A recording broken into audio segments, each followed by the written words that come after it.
Hello नमस्कार साथियों, आप सभी का स्वागत करते हैं फिक्स टारगेट 2.0 परिवार के एक और नई क्लास में। जितने भी स्टूडेंट्स बिहार या फिर भारत के किसी भी यूनिवर्सिटी से ग्रेजुएशन फर्स्ट सेमेस्टर में हैं, आपने यदि एईसी पेपर फर्स्ट में एमआईएल हिंदी सब्जेक्ट को रखा है तो आप सभी बच्चे के लिए आज का ये क्लास इंपॉर्टेंट है। आप चाहे साइंस संकाय के स्टूडेंट से, कॉमर्स संकाय के स्टूडेंट से या फिर बच्चे आर्ट्स संकाय के स्टूडेंट्स हैं, आज के इस रामबाण क्लास में मैं आपको 300 से ज्यादा मोस्ट बीबीआई ऑब्जेक्टिव क्वेश्चंस कराने वाला हूं और जितना भी प्रश्न कराऊंगा उन सभी क्वेश्चंस को काफी डिटेल में एक्सप्लेनेशंस के साथ कराऊंगा। तो बच्चे आप लोगों को बस शिद्दत से ये रामबाण क्लास देखना है। आपके इस क्लास के बाहर एक भी क्वेश्चंस पेपर में देखने को नहीं मिलेगा। तो चलिए हम लोग फटाफट से सेशन को कंटिन्यू करते हैं। एक बार आप लोगों ने बच्चे सेशन को शेयर नहीं किया है तो अपने सभी दोस्तों को शेयर कर दीजिए। सेशन को लाइक नहीं किए हैं तो बच्चे लाइक कर लेना और चैनल पर नए हैं तो आप भी सब्सक्राइब करके नोटिफिकेशन बेल को जरूर ऑन कर लीजिएगा। साथ में पीडीएफ के लिए आप हमारे टेलीग्राम ग्रुप को जरूर ज्वाइन करना, लिंक आपको डिस्क्रिप्शन में दिया हुआ है। आइए हम लोग क्वेश्चंस की ओर बढ़ते हैं और बारी बारी से लगभग जो है 1 से 1.5 घंटे तक ये क्लास चलेगी और एक एक प्रश्न आपको अच्छे से कवर करना है। तो अगर हम बात करते हैं बच्चे सबसे पहले क्वेश्चंस की, कहता है कि लिखित भाषा की आधारभूत इकाई क्या होती है? ध्वनि होता है, वर्ण होता है, शब्द होता है या फिर वाक्य होता है? तो सिंपल सा क्वेश्चन है। देखो, जो भी भाषा जिसको हम लोग लिखते हैं वह क्या कहलाता है बच्चे? लिखित भाषा कहलाता है। और लिखने के लिए ध्वनि की आवश्यकता होगी क्या? बिल्कुल नहीं होगा भाई, बोलकर थोड़े लिखा जाता है। वर्ण की आवश्यकता, बिल्कुल सर वर्ण की आवश्यकता हो सकती है। शब्द की भी आवश्यकता होगी और वाक्य की भी आवश्यकता होगी, लेकिन जो मूलभूत आधार माना जाता है वह कौन सा होगा? तो मूलभूत आधार प्यारे बच्चे आपका वर्ण हो जाएगा, क्योंकि वर्णों के मिलने से ही शब्द बनता है और शब्दों के मिलने से ही वाक्य बनता है। इसीलिए आप कह सकते हो कि लिखित भाषा का जो सबसे मूलभूत आधार माना जाएगा वह क्या माना जाएगा बच्चे? वर्ण माना जाएगा। अब यहां पर प्रश्न पूछा जा सकता है, जैसे कि मान लीजिए मैंने लिखित भाषा के बारे में बता दिया।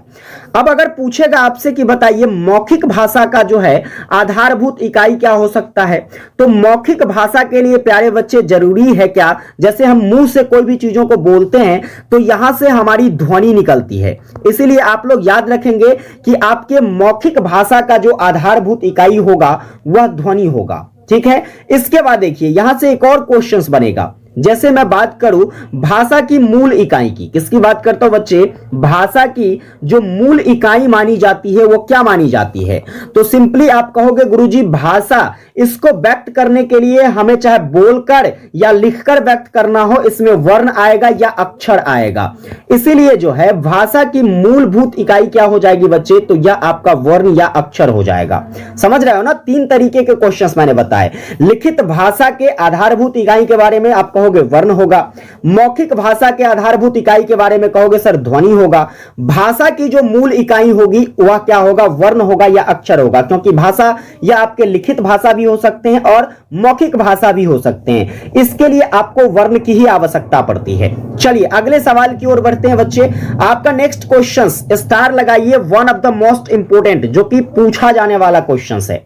कहता है कि भारतीय संविधान के किस अनुसूची में भाषा का प्रावधान है? देखो, अब ये आपके जो है कॉन्स्टिट्यूशन की बात हो रही है, भारत के संविधान की बात हो रही है। तो भारत के संविधान में प्यारे बच्चे कितनी अनुसूचियां हैं? एक बार आप लोग कमेंट करके बताइएगा फटाफट से। भारत के वर्तमान संविधान में अनुसूचियों की संख्या कितनी है? अब देखो यहां पर कहा जा रहा है कि भाषा का प्रावधान जो है हमारे भारत के संविधान के किस अनुसूची में है? 7वीं अनुसूची में, 8वीं में, 9वीं में या फिर 10वीं में? तो आपका आंसर हो जाएगा सर भाषा संबंधी प्रावधान जो है भारत के 8वीं अनुसूची में है। चलो ये तो बात थी अनुसूची की। अगर आपसे भाग के बारे में पूछ लिया जाए तो क्या कहोगे? कौन से भाग में वर्णित है? तो भाग नंबर 17 में वर्णित है। इसके बाद देखिए अगर आपसे पूछा जाएगा बताइए कि ये जो राजभाषा संबंधी प्रावधान आपको देखने को मिलती है यह आपको किस अनुच्छेद में देखने को मिलता है? ठीक है, देखो 3 अलग अलग चीजें हैं। एक तो पहला अनुसूची आया तो आप कहोगे सर 8वीं अनुसूची में, भाग की बात करेगा तो 17वीं भाग में। ठीक है। इसके बाद जब अनुच्छेद की बात करेगा, आर्टिकल्स की बात करेगा बच्चे, तो आप कहोगे सर 343 से लेकर के 351 तक का जो अनुच्छेद है जिसमें राजभाषा संबंधी बातों के बारे में चर्चा किया गया है। इसके बाद एक बहुत ही इंपॉर्टेंट क्वेश्चन यहां से बन सकता है कि बताइए भारतीय संविधान में कितने भाषाओं को मान्यता मिली है। आप कहोगे सर भारतीय संविधान में जो है यह 22 भाषाओं को मान्यता दी गई है जो कि अलग अलग क्षेत्रों में बोली जाती है, समझे। चलिए आगे देखेंगे बच्चा जी। नेक्स्ट क्वेश्चन आपका, नेक्स्ट क्वेश्चन कहता है कि भाषाई आधार पर सर्वप्रथम किस राज्य का गठन हुआ है। बहुत ही इंपॉर्टेंट ये भी रहेगा, जैसे कि देखो आंध्र प्रदेश का, मद्रास का, बंगाल का या फिर गुजरात का। भाषा के आधार पर सबसे पहले भारत का इसमें से कौन सा राज्य बना है। आप कहोगे गुरुजी यहां पर तो आप आंध्र प्रदेश लगा दीजिए, है ना। आंध्र प्रदेश राज्य का जो है भाषा के आधार पर सबसे पहली बार गठन हुआ था। और यह कब होता है बच्चे, तो आप कहोगे सर 1 अक्टूबर 1953 ईस्वी को होता है। कब होता है बच्चे, 1 अक्टूबर 1953 ईस्वी को भाषा के आधार पर भारत का सबसे पहला बनने वाला राज्य आपका आंध्र प्रदेश राज्य है। क्लियर है। चलिए अगले सवाल की ओर बढ़ते हैं। सेशन अगर आपको हेल्पफुल लग रही है बच्चे तो आप लोग शेयर करते जाओ। ज्यादा से ज्यादा स्टूडेंट्स जब क्लास ज्वाइन करेंगे ना तो पढ़ाने और पढ़ने दोनों में मजा आता है। चलिए अगले सवाल की ओर बढ़ते हैं। आपका नेक्स्ट क्वेश्चन कहता है कि हिंदी को राजभाषा के रूप में कब स्वीकार किया गया। भाई जो हमारी हिंदी अभी जो है, यह हिंदी बहुत सारे बच्चों को कंफ्यूजन रहता है, हमारी राष्ट्रभाषा है या राजभाषा है। तो देखो अकॉर्डिंग टू कॉन्स्टिट्यूशन, हमारे भारत के संविधान के अनुसार प्यारे बच्चे हिंदी को राजभाषा माना जाता है, समझ गए ना। और इसको जो है राजभाषा के रूप में कब स्वीकार किया जाता है, 14 सितंबर 1950 को, 26 जनवरी 1949 को या फिर 14 अगस्त 1949 को, 14 अक्टूबर 1949 को। तो आपका आंसर होगा प्यारे बच्चे क्या, आपका आंसर हो जाएगा सर 14 सितंबर 1949 को। देखो यहां पर थोड़ी सी जो है मिसटाइपिंग है, आप इसको सही कर लेना, ठीक है। 14 सितंबर प्यारे बच्चे 1949 को क्या किया जाता है, तो आपके जो है हिंदी को राजभाषा के रूप में स्वीकार किया जाता है, समझ गए। और इसीलिए जो है हम लोग प्रत्येक वर्ष 14 सितंबर को क्या मनाते हैं बच्चे, प्रत्येक वर्ष 14 सितंबर को जो है हिंदी दिवस के रूप में मनाते हैं। किसके रूप में मनाते हैं, हिंदी दिवस के रूप में। तो आपसे यह भी पूछा जा सकता है कि हिंदी दिवस कब मनाया जाता है, आप कहोगे सर 14 सितंबर को। इसके बाद देखना एक बात और याद रखिएगा, आपसे पूछा जा सकता है कि विश्व हिंदी दिवस बच्चे कब मनाया जाता है। विश्व हिंदी दिवस, ये तो भारत की हिंदी दिवस है। विश्व हिंदी दिवस की बात करेंगे बच्चे तो ये कब मनाया जाता है, एक बार आप लोग कमेंट करके बता दीजिएगा फटाफट से, विश्व हिंदी दिवस कब मनाया जाता है। चलो आगे बढ़ते हैं। अगला सवाल आपका क्या कहता है, आपका नेक्स्ट क्वेश्चन से बच्चे की संक्षेपीकरण की क्या विशेषता है। संक्षेपीकरण, संक्षेपीकरण का मतलब क्या होता है भाई, मैंने आपको क्लास में पढ़ाया था, आप लोगों को याद होगा। सर संक्षेपीकरण कहने का मतलब है संक्षेप करना। क्या करना बच्चे, संक्षेप करना। अब जब कोई चीजों का संक्षेप करते हैं, जैसे कोई भी गद्यांश हो गया या कोई भी पदांश हो गया, उसका जब आप संक्षेप करते हो तो उसमें जो है सुबोधता तो होनी ही चाहिए। जो भी चीजें आप वर्णित करते हो उसे आप जो है सुव्यवस्थित रूप से वहां पर क्या करेंगे, व्यक्त करेंगे। इसके बाद सुसंबद्धता भी होनी चाहिए और उसका एक संतुलित आकार भी होना चाहिए, है कि नहीं। जैसे आकार की बात करें, मान लो कि हम लोग जो संक्षेपण लिखते हैं तो क्या करते हैं, उसको 1/3 भाग में लिखते हैं, तो उसका जो एक आकार है वो क्या हो जाता है, निर्धारित हो जाता है। इसीलिए जो है इसका आंसर क्या हो जाएगा बच्चे, आपका ऑप्शन नंबर डी हो जाएगा, इनमें से सभी। चलो अगले सवाल की ओर बढ़ते हैं। आपका नेक्स्ट क्वेश्चन कहता है अलॉटमेंट शब्द का हिंदी अनुवाद क्या है। अलॉटमेंट, देखो अलॉटमेंट का हिंदी पहचान पत्र होता है या आवंटन होता है, संसद होता है या फिर प्रबंधन होता है। तो अगर हम पहचान पत्र की बात करते हैं प्यारे बच्चे, तो इसको हम लोग क्या कहते हैं, आइडेंटिटी कार्ड कहते हैं। क्या कहते हैं, आइडेंटिटी कार्ड कहते हैं पहचान पत्र को। आवंटन की बात करते हैं तो इसका इंग्लिश जो होता है आपका अलॉटमेंट होता है। क्या होता है बच्चे, अलॉटमेंट होता है। संसद की बात कर ले तो पार्लियामेंट होगा। क्या होगा बच्चे, पार्लियामेंट हो जाएगा। इसके बाद प्रबंधन की बात करते हैं तो मैनेजमेंट होता है। क्या होता है बच्चे, मैनेजमेंट होता है। समझ गए ना।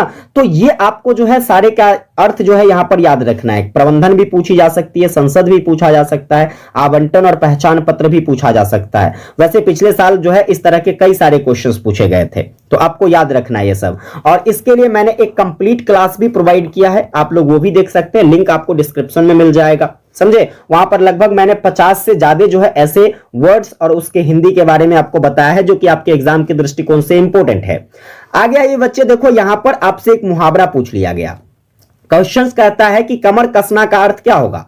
कमर कसना, देखो कमर कसना मुहावरे का जो अर्थ होता है प्यारे बच्चे, क्या कठिन संघर्ष से जुड़ना, कमर बांधना, कमर तोड़ना, या फिर इनमें से कोई नहीं। तो ये तो कोई कह सकता है भाई कमर कसना मतलब तैयार होना होता है ना। युद्ध के लिए क्या करो, अब कमर कस लो। परीक्षा के लिए क्या करो, कमर कस लो। अब परीक्षा आपको यहां पर देना ही होगा, समझ गए ना, आने वाली है आपकी परीक्षा। यानी कि बच्चे जो है यहां पर हम लोग क्या करते तब कठिन संघर्ष से जुड़ जाते हैं। अभी देखते हो ना कि परीक्षा का समय आने वाला है, तो आप लोग एकदम तैयारी करने के लिए खूब जोर से लग गए हैं। आज जैसे ही परीक्षा खत्म होगा, ये नहीं कि नेक्स्ट सेमेस्टर के एग्जाम की तैयारी करेंगे हम लोग, आप लोग क्या करते हैं भाई, एकदम से जो है नींद से सोने लगते हैं घोड़ा बेच करके, समझे ना। अब बताओ, एक और मुहावरा हमने बोल दिया, घोड़ा बेचकर सोना, मुहावरे का क्या अर्थ होगा बच्चे, फटाफट बताइए। घोड़ा बेचकर सोना, फटाफट से कमेंट करके बताओ, घोड़ा बेचकर मुहावरे सोने का क्या अर्थ होगा मुहावरे का। चलो अगला सवाल देखो क्या है आपका। अगला सवाल है कि राजे ने अपनी रखवाली की, राजे ने अपनी रखवाली की शीर्षक कविता का जो केंद्रीय भाव है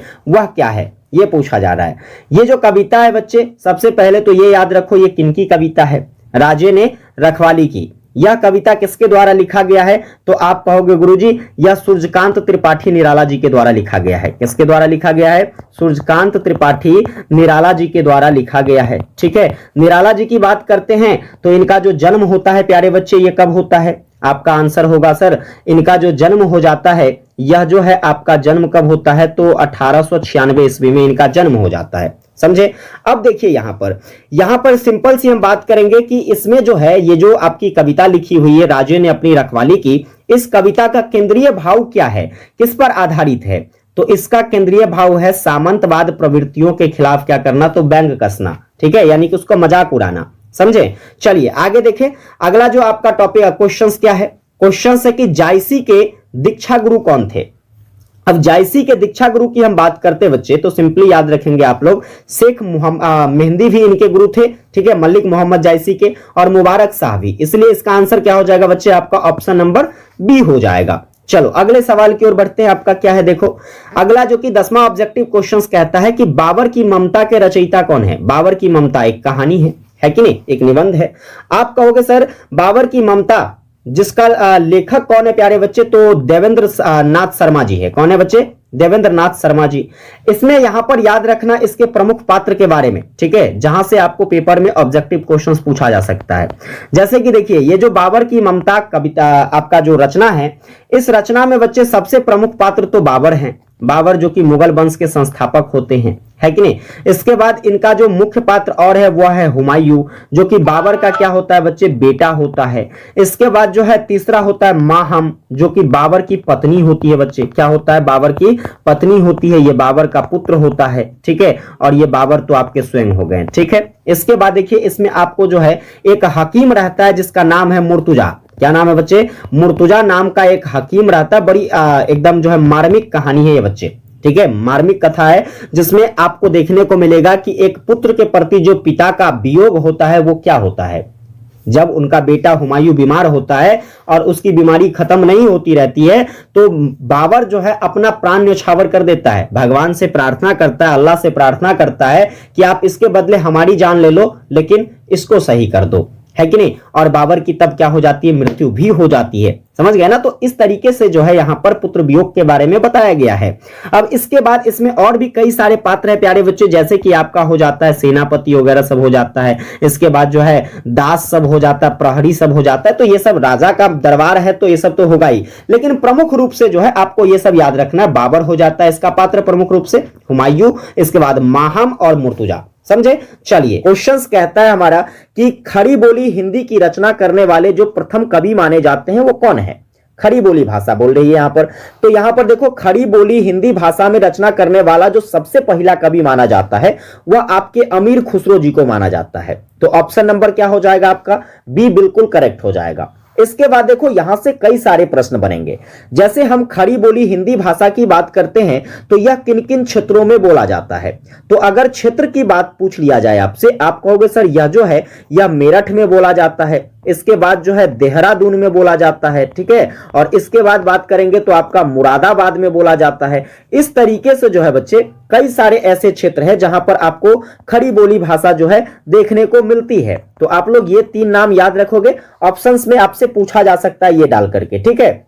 इसके बाद देखिए आगे यहां से प्रश्न बनेगा, जैसे कि खड़ी बोली हिंदी जो भाषा है इसको हम लोग ठेठ हिंदी भी कहते हैं बच्चे। क्या कहते हैं आप लोग याद रखिएगा, ठेठ हिंदी किसको कहते हैं? तो खड़ी बोली हिंदी भाषा को कहते हैं।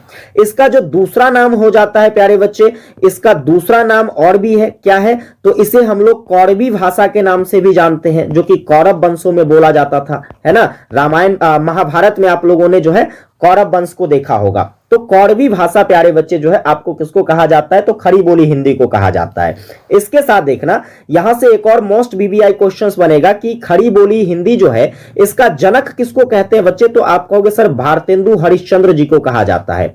भारतेंदु हरिश्चंद्र जी को किसका जनक कहते हैं? तो आप कहोगे सर भारतेंदु हरिश्चंद्र जी को खड़ी बोली हिंदी का जनक कहते हैं। साथ में इसे जो है आधुनिक हिंदी का जनक भी कहा जाता है। यह भी बात याद रखिएगा, आपसे पूछा जाए कि आधुनिक हिंदी का जनक जो है प्यारे बच्चे किसको कहा जाता है? तो भारतेंदु हरिश्चंद्र जी को ही कहा जाता है।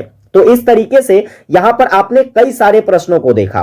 पेपर में कुछ भी पूछा जाएगा तो निश्चित है कि आप यहां से कर लोगे। चलिए आगे बढ़ते हैं। जो नेक्स्ट क्वेश्चन हमारा है, क्या है?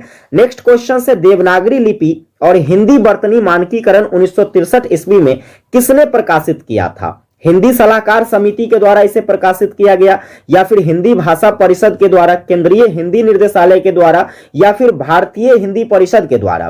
तो जो आपका देवनागरी लिपि है, ठीक है, और हिंदी वर्तनी मानकीकरण जो 1963 में आया था, इसको प्रकाशन करने वाले कौन थे प्यारे बच्चे? तो आपका जो है केंद्रीय हिंदी निर्देशालय हो जाएगा। ऑप्शन नंबर क्या हो जाएगा? सी। चलो अगले सवाल को देखते हैं। आपका नेक्स्ट नंबर क्वेश्चन कहता है कि नागरी लिपि के कितने भाग होते हैं या कितने भेद हैं? 4 भेद हैं, 3 भेद हैं, 2 भेद है, या फिर 5 भेद है? तो नागरी लिपि की जब बात हो रही है बच्चे तो याद रखिएगा इसके जो है कुल 4 भेद माने जाते हैं। कितने भेद माने जाते हैं बच्चे? आप कहोगे गुरुजी 4 गो भेद माना जाता है। अब देखो यहां से कई सारे क्वेश्चंस बनेंगे जो इंपॉर्टेंट है। जैसे नागरी लिपि की बात करते हैं तो इसका जो सबसे पहला बार उल्लेख मिलता है वह आपको किस ग्रंथ में देखने को मिलता है? तो सबसे पहला उल्लेख जो है प्यारे बच्चे इसका देखने को मिलता है नंदी सूत्र ग्रंथ में। किस ग्रंथ में? नंदी सूत्र नाम का एक ग्रंथ है जिसमें सबसे पहली बार जो है नागरी लिपि का उल्लेख देखने को मिलता है। इसके बाद देखिएगा इस नागरी लिपि को दक्षिण क्षेत्रों में क्या कहा जाता है? भारत का जो दक्षिणी क्षेत्र है प्यारे बच्चे, उस दक्षिणी क्षेत्र में जो है इसे किस नाम से जानते हैं? तो हम लोग इसे जो है वहां नंदी नागरी के नाम से जानते हैं। ये दोनों बातें आप लोग नागरी लिपि से संबंधित याद रखिएगा। चलिए आगे देखते हैं नेक्स्ट नंबर क्वेश्चंस क्या कहता है। अगला क्वेश्चन से क, ग, ज और फ, ये जो ध्वनियां हैं यह कौन से भाषा की ध्वनि है? क्या यह संस्कृत भाषा की ध्वनि है, फारसी या फिर अरबी भाषा की ध्वनि है, अंग्रेजी की ध्वनि है, या फिर दक्षिण भाषाओं की ध्वनियां हैं?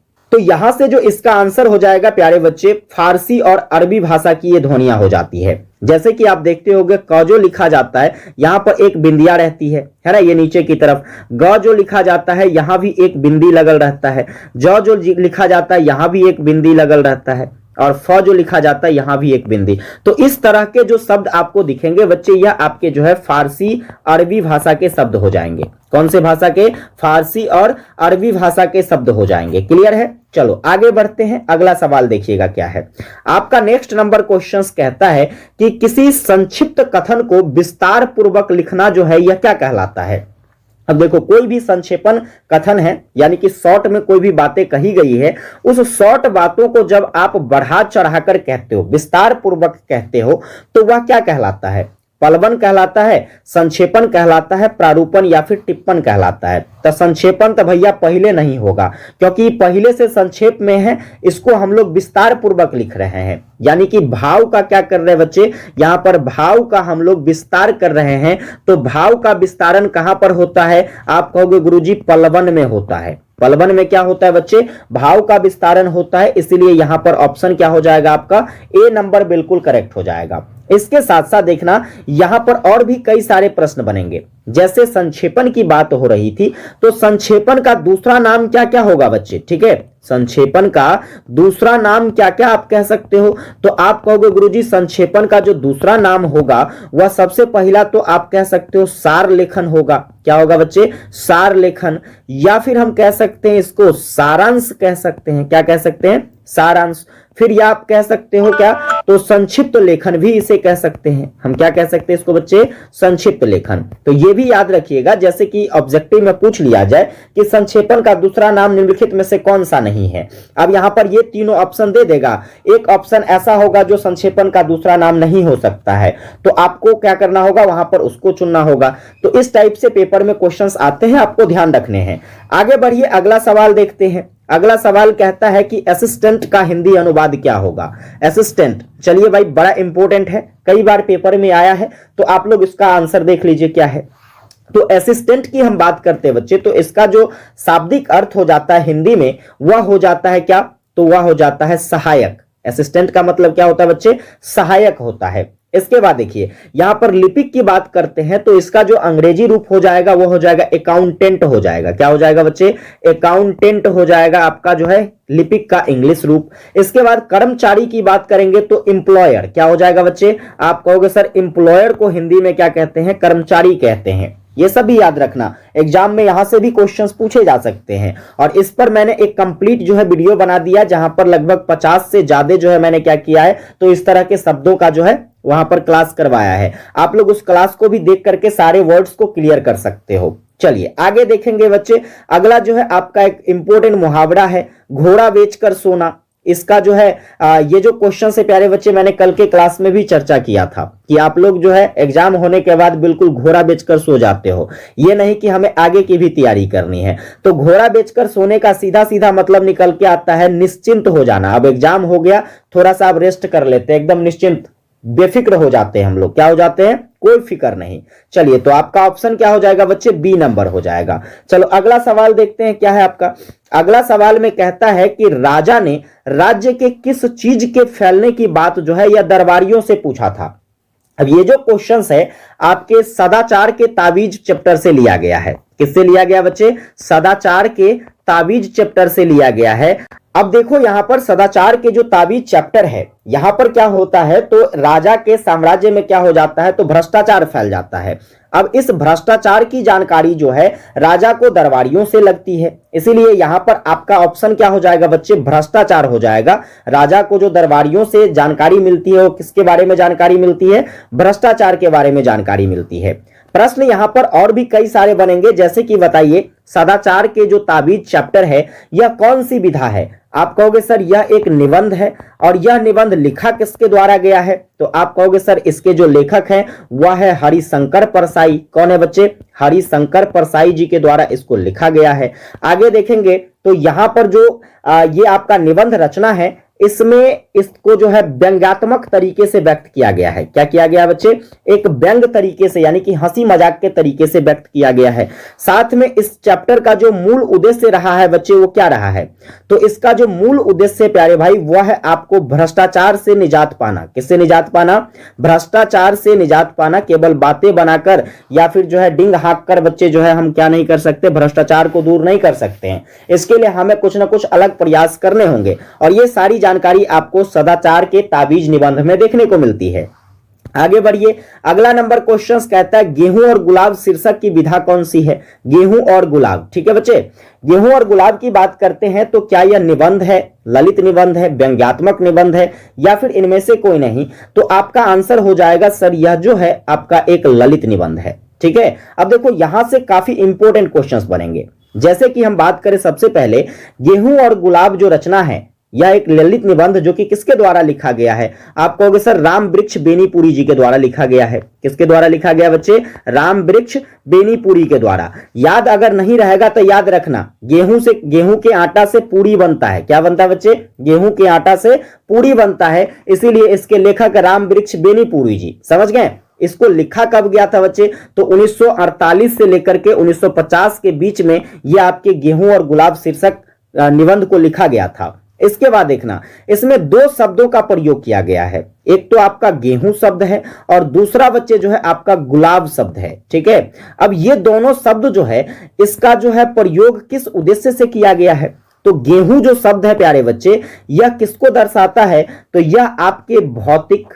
या फिर हम बात करें तो आर्थिक, ठीक है, और फिर देखें तो यहां पर जो है इससे हमें राजनीतिक, इन सभी चीजों के बारे में जानकारी मिलती है गेहूं से। इसके बाद जो आपका गुलाब है, गुलाब यह किसका प्रतीक माना जाता है? तो यह आपके जो है मानसिक और इसके बाद जो है सांस्कृतिक, इन दोनों की प्रगति का प्रतीक माना जाता है। समझ गए ना? तो ये बात याद रखिएगा, आपसे ऑब्जेक्टिव में पूछा जा सकता है कि गेहूं और गुलाब शीर्षक विधा में गेहूं जो है यह किसका प्रतीक है, या फिर गुलाब जो है यह किसका प्रतीक है? तो आप लोग याद रखेंगे गेहूं जो है यह आपके भौतिक, आर्थिक और राजनीतिक का प्रतीक है। ठीक है, इसके बाद जो आपका गुलाब है वह मानसिक और सांस्कृतिक प्रगति का प्रतीक है। समझ गए? चलिए अगले क्वेश्चंस की ओर बढ़ते हैं। नेक्स्ट क्वेश्चंस बच्चे कहता है कि राजे ने अपनी रखवाली की कविता जो है यह निराला के किस कृति में संग्रहित है?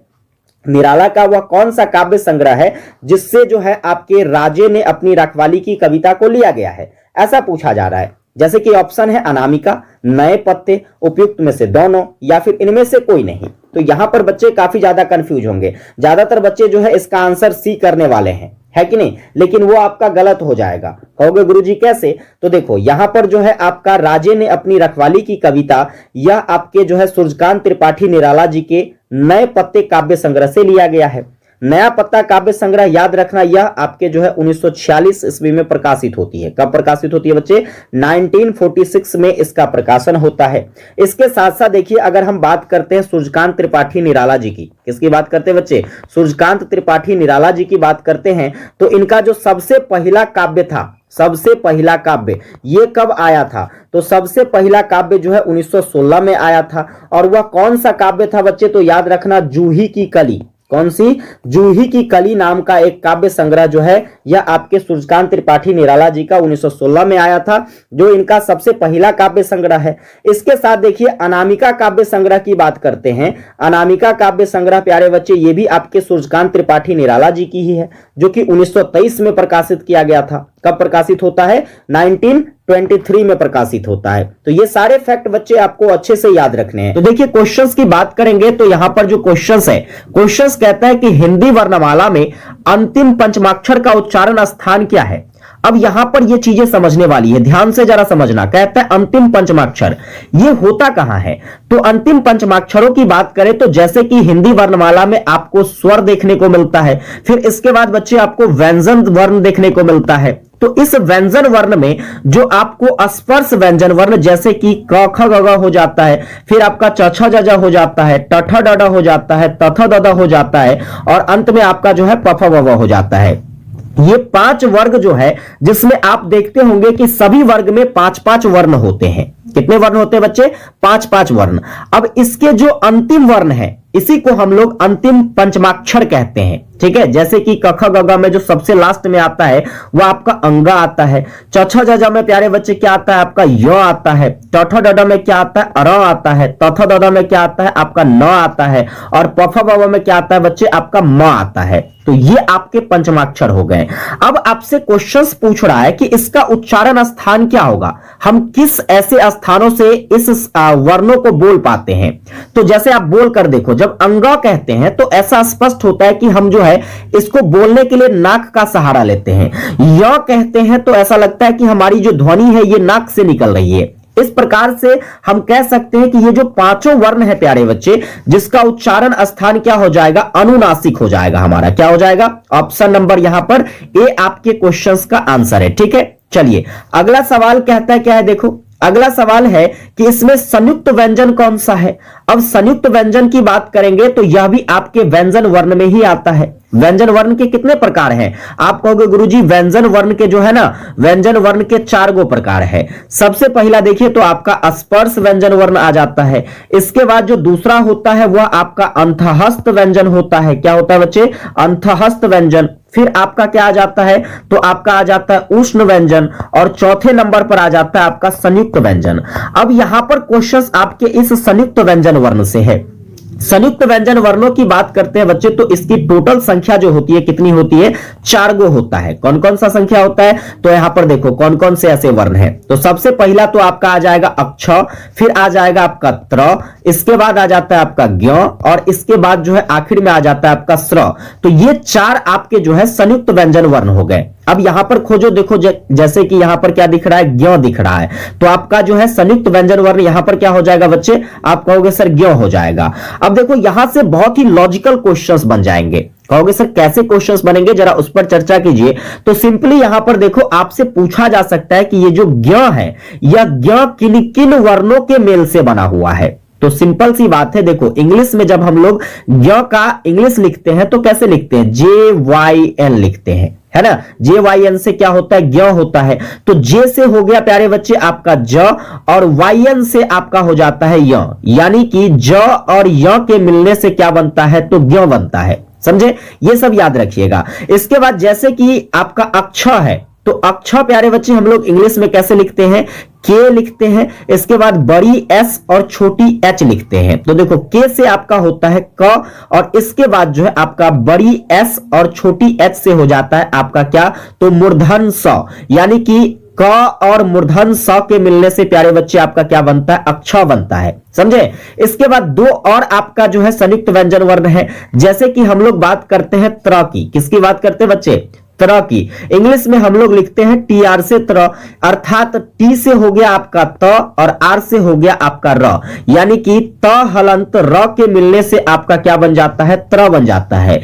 फिर देखिए इसके बाद आता है आपका स्र।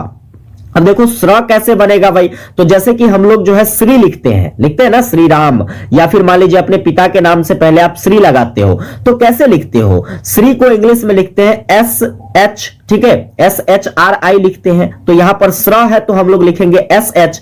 अब यहां पर देखो SHR कहने का मतलब यहां पर क्या हो जाता है, तो SH से मतलब है तालाब्य स, और R से मतलब है प्यारे बच्चे हमारा क्या, तो देखो R से मतलब हो जाता है हमारा र, ठीक है। R से हमारा क्या मतलब हो जाता है, र हो जाता है। अर्थात हम कहें कि तालाब्य स और र के मिलने से क्या बन जाता है बच्चे, तो आपका ये स्र बन जाता है। तो ये चारों संयुक्त वर्णों को आपको याद रखना है, और यह किन किन वर्णों के मिलने से बनता है ये भी आपको ध्यान रखना है। जैसे कि ज्ञ हो गया आपका ज और य के मिलने से, अक्ष हो गया आपका क और स के मिलने से, त्र हो गया आपका त और र के मिलने से, इसके बाद जो स्र है आपका तालाब्य स और र के मिलने से हो गया। कंप्लीटली उम्मीद करता हूं आपको ये चीजें समझ में आ गया होगा। अगर चीजें आपको समझ में आ रही है बच्चे, तो आप लोग सेशन को शेयर करते जाइए अपने सभी दोस्तों को, ताकि सारे बच्चे को एक बेहतरीन कंटेंट मिल सके, और पेपर में जब ये क्वेश्चंस आएगा तो कहीं से भी आपको कोई डाउट न रहे, बिना किसी सहारा के आप क्वेश्चंस को हल कर सके। चलिए अगले क्वेश्चंस की ओर बढ़ते हैं।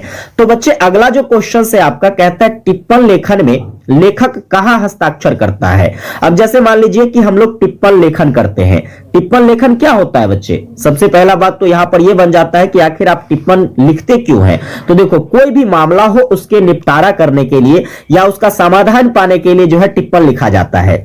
अब जब भी हम टिप्पण लिखते हैं तो यहां पर जो है लिखने वाले व्यक्ति जो होते हैं वह हस्ताक्षर कहां करते हैं, दाईं ओर करते हैं, बाईं ओर करते हैं, सबसे ऊपर करते हैं या सबसे नीचे करते हैं। तो पहला बात तो याद रखो कि भाई टिप्पण लेखन में जो हस्ताक्षर होगा वो नीचे होगा, लेकिन नीचे में कहां पर होगा बच्चे, तो आप कहोगे सर हस्ताक्षर जो होता है हमारा बाईं ओर होता है। किस ओर होता है, बाईं ओर, यानी कि ऑप्शन नंबर बी हमारा क्या हो जाएगा, करेक्ट हो जाएगा। लेकिन यहां पर आपसे जो है कंफ्यूज करने के लिए एक अलग प्रकार का क्वेश्चन पूछा जा सकता है। जैसे मान लीजिए अगर यही टिप्पण लेखन कोई प्रशासनिक पदाधिकारी करे, क्या करे बच्चे, कोई भी प्रशासनिक अधिकारी के द्वारा जब भी यह टिप्पण लेखन किया जाएगा तो याद रखना ये जो प्रशासनिक अधिकारी होते हैं यह अपना हस्ताक्षर जो है दाईं ओर करता है, जिसमें आप देखोगे कि इसके नाम भी निहित होते हैं, डेट भी निहित होता है, और उसका जो है पूरा पूरा हस्ताक्षर भी होता है। तो यह बात याद रखिएगा, टिप्पण लेखन जब कोई व्यक्ति के द्वारा किया जाता है, जनरल सामान्य व्यक्तियों के द्वारा, तो उसका हस्ताक्षर जो है बाईं ओर होता है। प्रशासनिक अधिकारियों के द्वारा किया जाता है तो उसका जो हस्ताक्षर होता है, नाम, डेट और इसके बाद जो उसका पूरा हस्ताक्षर है वह दाईं ओर होता है। समझ गए, इतनी बातें याद रखिएगा। चलिए आगे बढ़ते हैं। यहां से देखो अगला सवाल क्या बनेगा। नेक्स्ट क्वेश्चन कहता है कि हिंदी में स्वरों की संख्या कितनी है। ऑप्शन क्या क्या है बच्चे, 40 है, 33 है, 27 है और 52 है। यहां पर तो थोड़ा सा कंफ्यूजिंग है भाई। देखो स्वर नहीं, यहां पर क्वेश्चंस में व्यंजन हो सकता है, मिस टाइपिंग हो गई है, यहां पर बच्चे व्यंजन कर लीजिएगा, ठीक है। अगर व्यंजन वर्णों की संख्या की बात करेंगे तो ऑप्शन के अकॉर्डिंग जो है बच्चे आपका ऑप्शन नंबर बी हो जाएगा। ठीक है, अगर यहां पर स्वर वर्ण की संख्या पूछी जाती, देखो स्वर वर्ण की संख्या अगर पूछी जाती तो स्वर वर्णों की जो संख्या होती है ये 11 गो होता है बच्चे। कितने स्वर वर्ण होते हैं? आप कहोगे गुरुजी 11 गो होता है। व्यंजन वर्ण कितने हो गए आपके? तो व्यंजन वर्ण प्यारे बच्चे जो है आपका कितना हो जाता है? आप कहोगे सर 33 गो हो जाता है। अब इस दोनों को थोड़ा सा और डिटेल में पढ़ने की कोशिश करते हैं। जैसे कि स्वर वर्ण की बात करेंगे तो देखो आपका जो है आ से लेकर के री तक, और फिर बच्चे जो आपका ए आई है, ठीक है, ए आई से लेकर के आप देखोगे औ तक, ये सब स्वर वर्ण में आ जाता है। अब फिर यहां पर बच्चों को कंफ्यूजन होगा, सर ए आई में तो 2 गो और वर्ण होता है, अंग और अ होता है, तो इस दोनों वर्ण को प्यारे बच्चे हम लोग जो है स्वर वर्ण न कह करके इसे आयोगवाह कहते हैं। ये भी याद रखिएगा, अंग और अ को क्या कहते हैं बच्चे?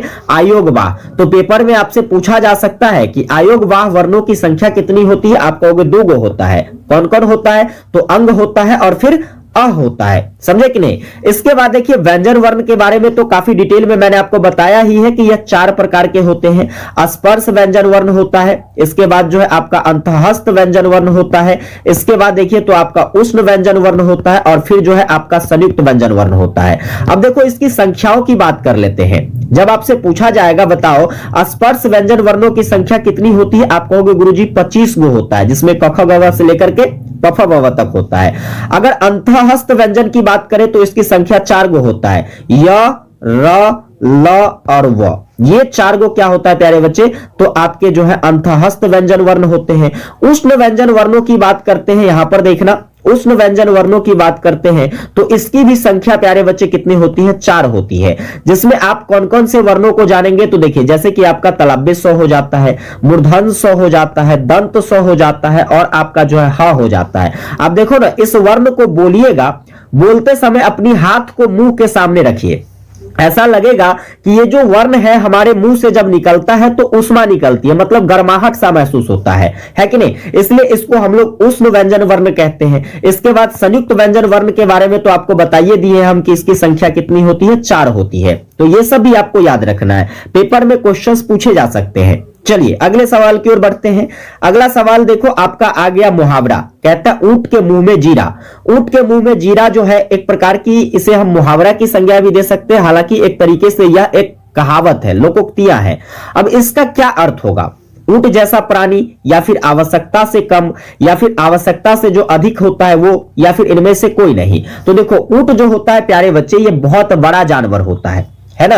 ऊंट आपको रेगिस्तानी क्षेत्र में देखने को मिलती है।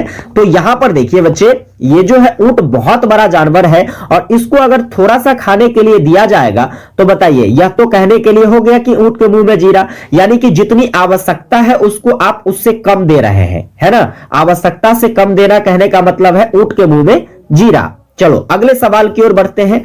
अगला सवाल है आपका कमीशन। कमीशन शब्द का हिंदी अनुवाद क्या होगा? तो सिंपली बच्चे देखना, यहां पर अगर हम लोग कमीशन शब्द की बात करते हैं तो इसका जो हिंदी हो जाता है वह हो जाता है आयोग। कमीशन का क्या हो जाएगा बच्चे? आयोग हो जाएगा। अब कुछ बच्चे यहां पर सोच रहे होंगे सर कमीशन का मतलब घुसखोरी तो नहीं होता है कि कमीशन लेना, लेकिन ऐसा नहीं होता है बच्चे, ठीक है? कमीशन का अर्थ यहां पर क्या हो जाएगा? आयोग हो जाएगा। जैसे हम लोग कहते हैं ना कि स्टाफ सिलेक्शन कमीशन, है ना? इसके बाद जैसे मान लीजिए बीपीएससी है तो आपका बिहार क्या कहते हैं, बिहार पब्लिक सर्विस कमीशन, ये होता है ना? तो उसी प्रकार से जो है यहां पर कमीशन का अर्थ हो जाएगा क्या? आयोग हो जाएगा। इसके बाद देखिए यहां पर एक शब्द है स्वायत्ता, ठीक है? स्वायत्त की बात करते हैं बच्चे तो आप इसका जो इंग्लिश नोट करोगे क्या होगा? इसका इंग्लिश हो जाता है ऑटोनोमस। क्या हो जाता है? ऑटोनोमस हो जाता है। वातानुकूलन की बात करेंगे तो वातानुकूल की जो हो जाती है आपका एयर कंडीशनिंग हो जाता है। क्या हो जाता है बच्चे? एयर कंडीशनिंग, ठीक है? एयर कंडीशनिंग हो जाएगा आपका वातानुकूल का। इसके बाद अनुबंध की बात करते हैं बच्चे तो अनुबंध का हो जाता है आपका एग्रीमेंट। क्या हो जाता है बच्चे? एग्रीमेंट को हिंदी में कहते हैं अनुबंध कहते हैं, ठीक है? चलिए तो इस तरीके से आप लोगों को ये सारे वर्ड्स याद रखने हैं, कोई भी एक वर्ड्स आपके पेपर में पूछे जा सकते हैं। आगे आइए क्वेश्चंस देखो अगला क्या कहता है। नेक्स्ट नंबर क्वेश्चन है कि केंद्रीय हिंदी निर्देशालय की स्थापना कब होती है? स्टार लगाइएगा, ये पेपर में क्वेश्चंस आ सकता है। अब यहां पर समझना, कई सारे इंपॉर्टेंट क्वेश्चंस आपको बताऊंगा, जैसे कि केंद्रीय हिंदी निर्देशालय की बात करेंगे बच्चे तो इसकी स्थापना जो है 1960 में होता है, यानी कि 1960 ईस्वी में होता है। अब देखो यहां से पेपर में क्वेश्चंस बनता है। सबसे पहला तो आपसे पूछा जा सकता है कि हिंदी दिवस कब मनाया जाता है ना? क्या पूछा जाएगा बच्चे? हिंदी दिवस जो है बच्चे यह कब मनाया जाता है? तो आप क्या कहोगे? सर हिंदी दिवस जो है यह 14 सितंबर को मनाया जाता है। ये मैंने वैसे पिछले भी क्लास में पढ़ाया था।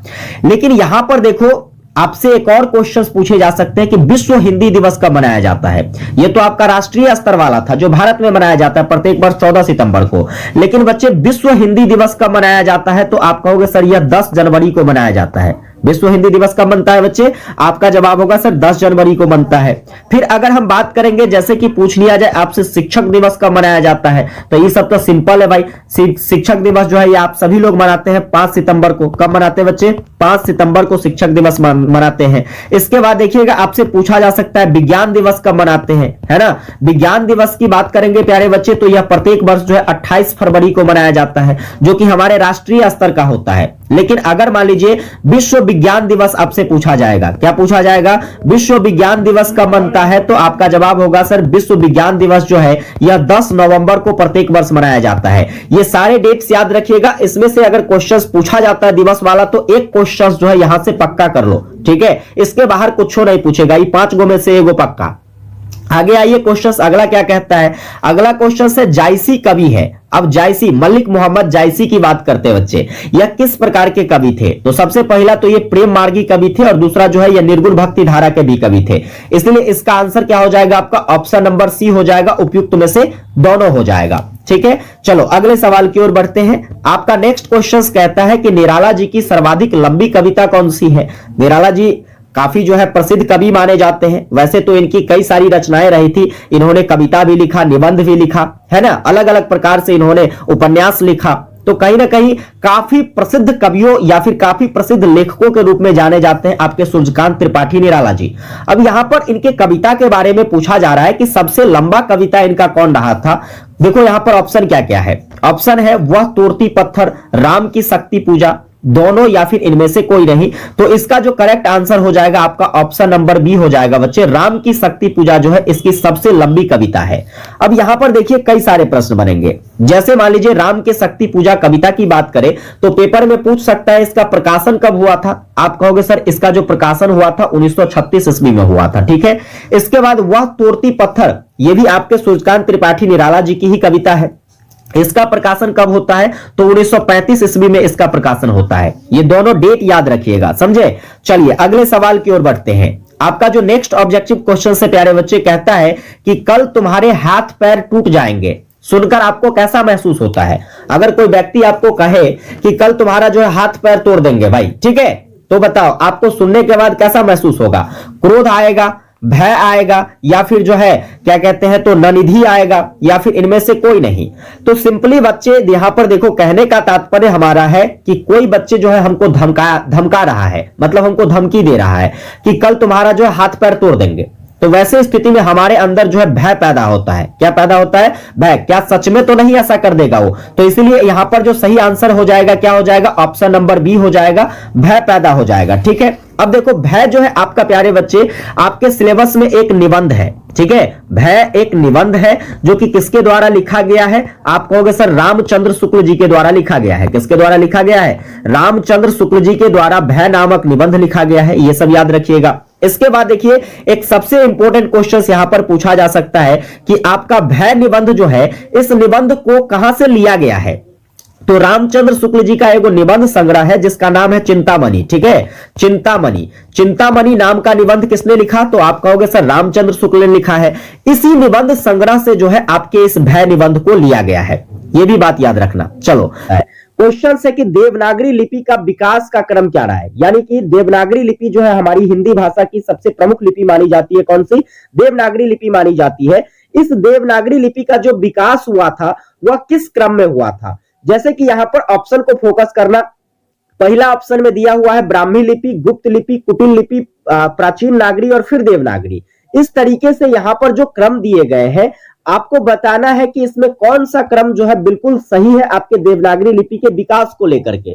तो आपका जो यहां पर पहला नंबर ऑप्शन हो जाता है प्यारे बच्चे। देखो क्या होता है, सबसे पहले तो आपका ब्राह्मी लिपि देखा जाता है भारत में, है कि नहीं? इसके बाद जो ब्राह्मी लिपि है यह गुप्त लिपि में बदलती है, फिर गुप्त लिपि से कुटिल लिपि का विकास होता है और इस कुटिल लिपि से जो है प्राचीन नागरी लिपि का विकास होता है और फिर नागरी लिपि से ही आपका जो है देवनागरी लिपि बनता है। तो यह एक देवनागरी लिपि का क्या हो जाएगा, व्यवस्थित क्रम हो जाएगा विकास का। समझ गए? चलिए आगे देखेंगे। नेक्स्ट नंबर क्वेश्चन आपका कहता है कि उत्पत्ति के आधार पर स्वर कितने प्रकार के होते हैं। अब यहां पर स्वर के बारे में पूछा गया है और किसके आधार पर पूछा जा रहा है बच्चे, तो उत्पत्ति के आधार पर। यहां पर देखना कई तरीके से क्वेश्चंस पूछे जा सकते हैं। जैसे कि बात करते बच्चे, यहां पर क्वेश्चंस में उत्पत्ति के आधार पर पूछा गया है। हो सकता है आपसे उच्चारण के आधार पर पूछे। किसके आधार पर पूछ लेगा, उच्चारण के आधार पर स्वर कितने प्रकार के होते हैं। फिर आपसे जो है जाति के आधार पर पूछा जा सकता है कि स्वर कितने प्रकार के होते हैं। इसके बाद देखिए तो जीव की स्थिति के आधार पर पूछा जा सकता है और फिर बात करेंगे बच्चे तो यहां पर आपसे जो है जीव के आधार पर पूछा जा सकता है। तो ये 4-5 तरीके से जो है आपको स्वर के प्रकार पूछे जा सकते हैं। अब इन चारों प्रकार के क्वेश्चंस को हम लोग आइए बारी बारी से जानते हैं। जैसे कि देखिए उच्चारण के आधार पर अगर आपसे पूछा जाएगा कि स्वर कितने प्रकार के होते हैं तो आप कहोगे गुरुजी स्वर जो है उच्चारण के आधार पर 4 प्रकार के होते हैं। जाति के आधार पर कितने प्रकार के होते हैं बच्चे, तो जाति के आधार पर आपका जो स्वर है ये 2 प्रकार का होता है। इसके बाद देखिए जीव की स्थिति के आधार पर, ठीक है, जब हम लोग उच्चारण करते हैं तो उच्चारण के समय में जो जीव की स्थिति होती है उसके आधार पर स्वर को जो है 7 भागों में बांटा गया है।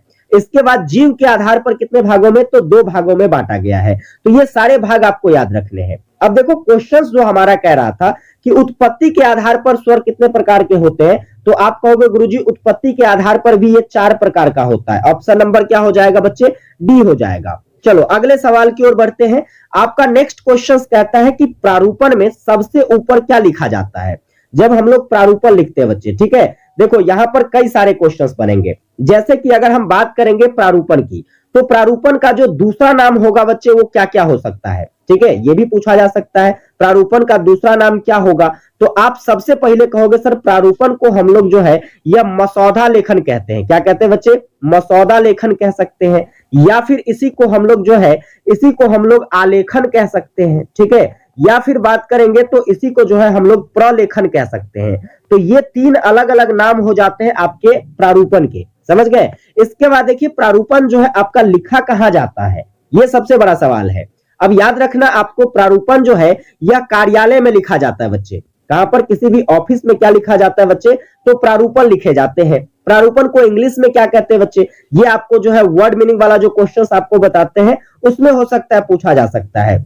तो देखो प्रारूपण का जो इंग्लिश होता है बच्चे वो होता है ड्राफ्टिंग। क्या होता है, आप कहोगे गुरुजी ड्राफ्टिंग का हिंदी क्या होता है, प्रारूपण होता है, ठीक है। इसके बाद देखिए यह लिखा किसके द्वारा जाता है बच्चे, तो यह लिखा जाता है लिपिक के द्वारा। किसके द्वारा बच्चे, इसको हम जो लिखते हैं वह किसके द्वारा लिखा जाता है, तो आप कहोगे सर लिपिक यानी कि अकाउंटेंट के द्वारा लिखा जाता है। चलिए अब लिखने के क्रम में यहां पर जो क्वेश्चन हमसे पूछा जा रहा है कि प्रारूपण में जो है सबसे ऊपर हम लोग क्या लिखते हैं, संख्या को लिखते हैं या फिर पत्र प्रेषक को लिखते हैं, नाम को लिखते हैं या फिर दिनांक को लिखते हैं। तो याद रखना यहां पर प्रारूपण में सबसे पहले जो है प्यारे बच्चे आपके संख्या को लिखा जाता है। समझे? चलिए अगले सवाल की ओर बढ़ते हैं। आपका next question most VVI question है, पक्का छपेगा ये पेपर में, इस बात को याद रखिए। अब क्वेश्चन आपका क्या कहता है प्यारे बच्चे, देखो क्वेश्चन है कि भारतीय संविधान के किस अनुच्छेद में कहा गया है कि संघ की राजभाषा जो है आपका हिंदी होगा और लिपि जो है आपका देवनागरी होगा। समझ गए? वह ऐसा कौन सा आर्टिकल्स है। तो सबसे पहले तो आप लोग एक बार कमेंट करके बता देना प्यारे बच्चे कि आपके भारतीय संविधान में जो है यह भाषा संबंधी प्रावधान कितने अनुच्छेद से लेकर के कितने अनुच्छेद तक किया गया। फटाफट से बताइए तो भाषा संबंधी प्रावधान जो है यह कौन कौन से अनुच्छेद में देखने को मिलता है। अब यहां पर जो क्वेश्चन है हम जरा उस पर फोकस करते हैं। जैसे कि कहा गया है कि भारतीय संविधान का वह कौन सा आर्टिकल्स है जिसमें यह बताया गया है कि हमारा जो भारत एक संघीय प्रदेश है, इस संघीय प्रदेश की जो राजभाषा होगी वह हिंदी होगा और इसकी जो लिपि होगी प्यारे बच्चे देवनागरी होगी। तो यह आपका कहा गया है आर्टिकल्स नंबर 343 के क में। किसमें कहा गया बच्चे, 343 के क में कहा गया है। इसके साथ साथ देखिए तो यहां पर एक और मोस्ट वीवीआई क्वेश्चन आपसे पूछा जा सकता है। जैसे मैं बात करूं हिंदी की, तो हिंदी को सर्वमान्य भाषा के रूप में विकसित करने की बात जो है प्यारे बच्चे यह कहां कहा गया है, तो यह याद रखोगे प्यारे बच्चे आपके जो है आर्टिकल्स नंबर जो है आपके 345 में यह कहा गया है कि हिंदी को जो है सर्वमान्य भाषा के रूप में विकसित किया जाना चाहिए। क्लियर है, इसको आप लोग नोट कर लीजिएगा। चलिए आगे बढ़ते हैं। नेक्स्ट नंबर क्वेश्चन आपका क्या है? तो नेक्स्ट नंबर क्वेश्चन कहता है कि जो सर्वशक्ति संपन्न हो, ठीक है, जो सर्वशक्ति संपन्न हो उसको हम लोग क्या कह सकते हैं? सर्वज्ञ कह सकते हैं, सर्वशक्तिमान कह सकते हैं, वाचाल कह सकते हैं, या फिर इनमें से कोई नहीं होगा। तो यहां पर तो बिल्कुल स्पष्ट ही है कि भाई जो सर्वशक्ति होगा यानी कि सर्वशक्तिमान होगा हुआ, तो यानी कि सिंपल में हमारा आंसर क्या हो जाएगा बच्चे? ऑप्शन नंबर बी हो जाएगा। अब यहां पर देखो क्या दिया हुआ है, सर्वज्ञ। सर्वज्ञ हम लोग किसको कहते हैं एक शब्द में? तो जो सब कुछ जानता होगा, है ना, जो सब कुछ जानता है उसके लिए एक शब्द क्या प्रयोग होगा प्यारे बच्चे? तो आप कहोगे सर सर्वज्ञ इसके लिए प्रयोग होगा। इसके बाद देखना वाचाल। वाचाल किसको कहते हैं? जो ज्यादा बोलता है उसको हम लोग वाचाल कहते हैं, ठीक है, जो ज्यादा बोलता है उसको क्या कहते हैं बच्चे? तो वाचाल कहा जाता है। अब यहां से देखिए तो आपसे पूछा जा सकता है जैसे कि जो कम बोलता है, ठीक है, जो कम बोलता है उसको हम लोग एक शब्द में क्या कहेंगे? जैसे आप लोगों ने अभी देखा कि भाई जो ज्यादा बोलता है उसको हम लोग वाचाल कहते हैं, तो जो कम बोलता है इसको हम लोग क्या कहते हैं? फटाफट से आप लोग कमेंट में टाइप कीजिएगा, जो कम बोलता है उसके लिए एक शब्द कौन सा होगा। चलिए आगे देखते हैं नेक्स्ट नंबर क्वेश्चन क्या है आपका। तो नेक्स्ट नंबर क्वेश्चन कहता है कि ब्रॉडकास्टिंग का हिंदी अनुवाद क्या होता है? ये बहुत इंपॉर्टेंट रहेगा आपके लिए। ब्रॉडकास्टिंग की बात करते हैं बच्चे तो क्या इसको प्रसारण कहते हैं, ज्ञापन कहते हैं, प्रस्तुतिकरण कहते हैं, या फिर अधिसूचना कहते हैं? तो सिंपली आप कह सकते हो सर ब्रॉडकास्टिंग को हिंदी में प्रसारण कहा जाता है, ठीक है। इसके बाद देखिए ज्ञापन का इंग्लिश क्या होता है बच्चे? तो ज्ञापन के इंग्लिश की बात करेंगे तो आप लोग कहोगे सर क्या होता है इसका? मेमोरेंडम होता है। क्या होता है? मेमोरेंडम इसका क्या हो जाएगा? इंग्लिश हो जाएगा। प्रस्तुतिकरण की बात करेंगे बच्चे तो आपका सबमिशन हो जाएगा। क्या हो जाएगा? प्रस्तुतिकरण का सबमिशन हो जाएगा। अधिसूचना की बात करते हैं तो बच्चे आपका नोटिफिकेशन हो जाएगा, है ना। अधिसूचना का क्या हो जाएगा बच्चे? नोटिफिकेशन। तो इस तरीके से आप लोगों को ये सारे वर्ड्स याद रखने हैं। चलिए अगले सवाल की ओर बढ़ते हैं। आपका नेक्स्ट क्वेश्चन क्या है? नेक्स्ट क्वेश्चन कहता है कि अनुवाद सिद्धांत एवं व्यवहार के लेखक कौन है बच्चे? है ना, ये एक पुस्तक का नाम है अनुवाद सिद्धांत एवं व्यवहार। इस पुस्तक के लेखक प्यारे बच्चे कौन है? नैटियाल जी है या फिर भोलालाल तिवारी जी है, इसके बाद जो है रघुवीर जी, या फिर इनमें से कोई नहीं? तो यहां पर बच्चे इसका जो करेक्ट आंसर हो जाएगा आपका इनमें से कोई नहीं हो जाएगा। और क्यों? तो देखिए आपका जो ये अनुवाद सिद्धांत एवं व्यवहार नाम का पुस्तक है इसको किसके द्वारा लिखा गया है? तो आप कहोगे सर डॉक्टर विजेंद्र प्रताप सिंह के द्वारा लिखा गया। किसके द्वारा बच्चे? डॉक्टर विजेंद्र प्रताप सिंह जी के द्वारा लिखा गया है। फिर देखो यहां से क्वेश्चंस बनेगा, जैसे कि हम बात करते हैं अनुवाद सिद्धांत का जनक किसको कहा जाता है? अनुवाद सिद्धांत का प्यारे बच्चे जनक किसको कहते हैं? तो आप कहोगे सर संत जोरेम को कहा जाता है। किसको कहा जाता है? संत जोरेम को अनुवाद सिद्धांत का जनक माना जाता है, ठीक है। चलो अगले सवाल की ओर बढ़ते हैं। तो देखो अगला सवाल है आपका निराला कवि है, यानी कि आपके जो सूर्यकांत त्रिपाठी निराला जी हैं यह किस प्रवृत्ति के कवि माने जाते हैं? जैसे कि छायावादी, प्रगतिवादी, या फिर इनमें से दोनों, या इनमें से कोई नहीं? तो आपका आंसर हो जाएगा सर आपके जो सूर्यकांत त्रिपाठी निराला जी हैं ये छायावादी कवि भी थे और प्रगतिवादी कवि भी थे, इसलिए इसका करेक्ट आंसर क्या हो जाएगा बच्चे? ऑप्शन नंबर आपका सी हो जाएगा। फिर देखिएगा अगला नंबर सवाल क्या कहता है। तो आपका नेक्स्ट क्वेश्चन है कि अल्लाह मेरी ख्वाहिश पूरी करे, इस कथन में ख्वाहिश किस प्रकार की है? मतलब कौन से ख्वाहिश की चर्चाएं जो है यह अल्लाह के सामने करी जा रही है? तो सबसे पहला बात याद रखो कि ये जो पंक्तियां हैं प्यारे बच्चे यह आपके कौन से रचना से लिया गया है? तो आप कहोगे सर यह बाबर की ममता रचना से लिया गया है। बाबर की ममता जो आपका एक निबंध रचना है इससे जो है इस पंक्ति को लिया गया है, जिसमें क्या होता है? तो बाबर का पुत्र होता है हुमायूं। हुमायूं जो है यह काफी बीमार होता है, समझ गए ना। तो हुमायूं के प्राण की रक्षा के लिए उसके जो पिता होते हैं बाबर, यह अल्लाह के सामने अपनी ख्वाहिश रखता है कि अल्लाह जो है मेरी ख्वाहिश पूरी करे और मेरे पुत्र हुमायूं की जो है प्राण की रक्षा करे। इसलिए इसका जो करेक्ट आंसर हो जाएगा बच्चे ऑप्शन नंबर क्या हो जाएगा आपका?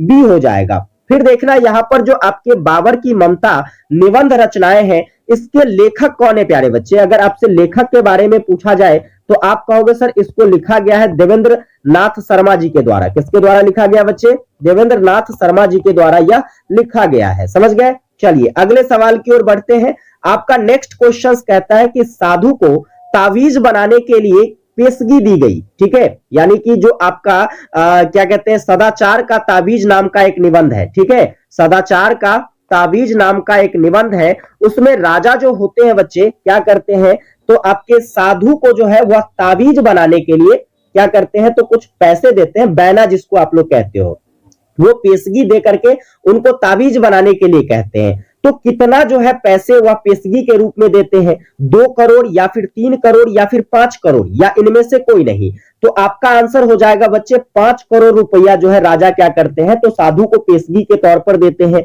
ताकि वह क्या कर सके, तो राज्य में सभी व्यक्तियों के लिए ताबीज बना सके। समझ गए ना, क्योंकि वहां पर भ्रष्टाचार नाम की एक बीमारी फैल गई थी। समझ गए ना, भ्रष्टाचार नाम की क्या फैल गई थी बच्चे, एक प्रकार की बीमारी फैल गई थी, जिसके इलाज के लिए राजा ने क्या किया, तो ताबीज बनवाने का सोचा, है कि नहीं। चलो इसके बाद बात करते हैं बच्चे, जैसे कि आपसे पेपर में पूछा जा सकता है कि ये सदाचार का ताबीज यह कौन सी विधा है, तो आप कहोगे सर यह एक प्रकार का व्यंग्यात्मक निबंध है। क्या किया गया है, इसमें व्यंग किया गया है, ठीक है, व्यंग्यात्मक निबंध हो जाएगा। चलिए इसके बाद देखो यहां से और क्वेश्चंस बनेगा, जैसे कि सदाचार का ताबीज, इसको लिखा किसके द्वारा गया है बच्चे, इसके लेखक कौन हो जाते हैं, तो आप कहोगे सर हरिशंकर परसाई जी के द्वारा लिखा गया है। किसके द्वारा, हरिशंकर परसाई जी के द्वारा जो है इस रचना को लिखा गया है। समझ गए।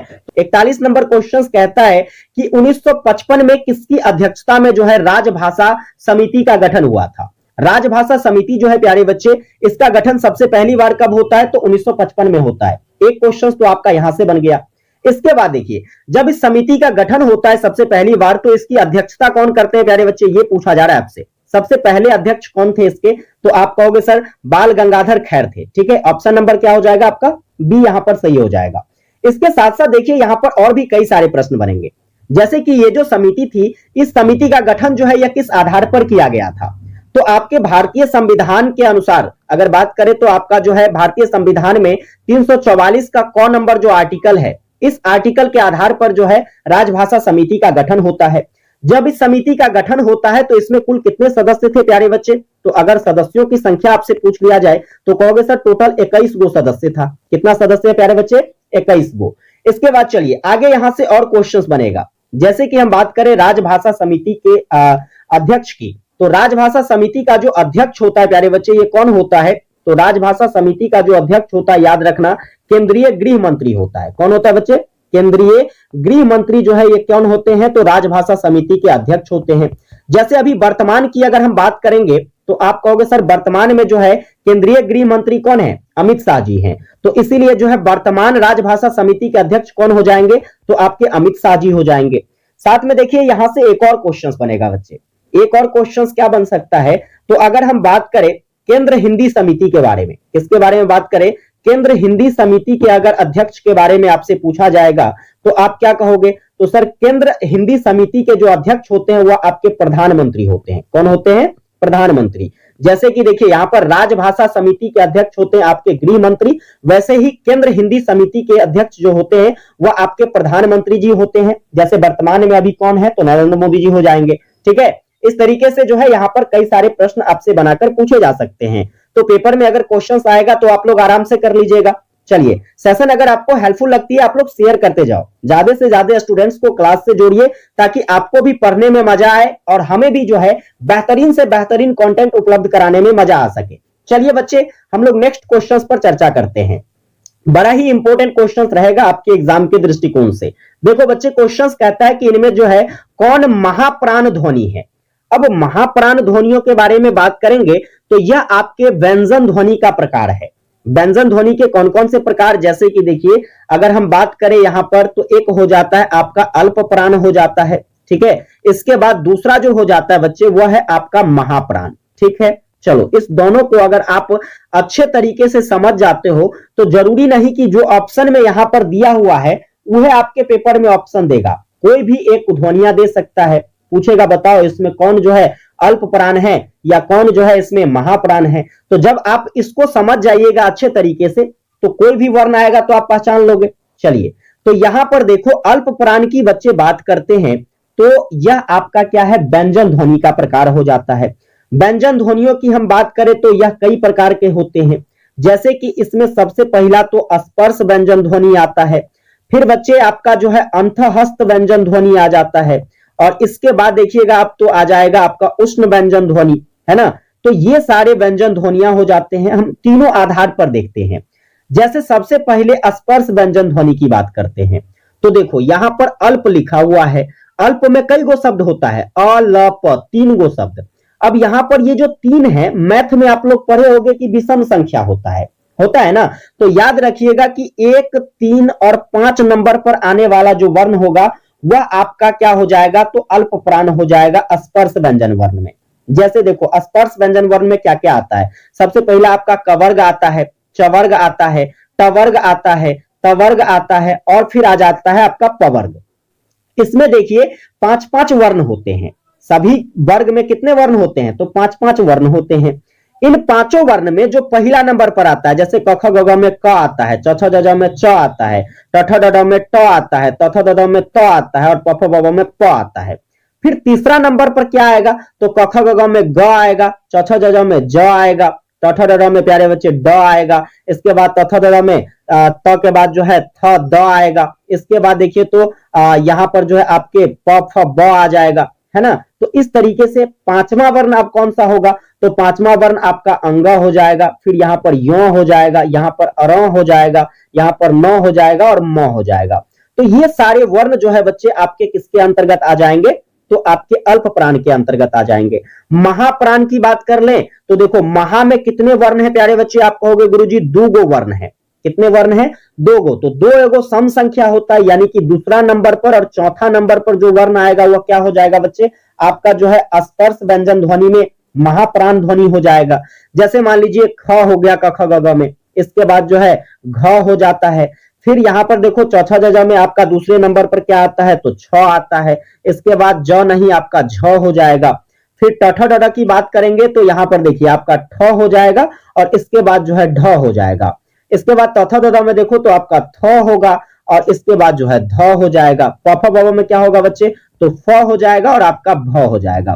तो ये सब आपका क्या हो गया, तो महाप्राण ध्वनियां हो गया, जो कि स्पर्श व्यंजन के अंतर्गत आया। इसके बाद देखिए तो यहां पर आपको जो है अंतःहस्त व्यंजन वर्ण और उष्ण व्यंजन वर्ण से भी पूछा जा सकता है।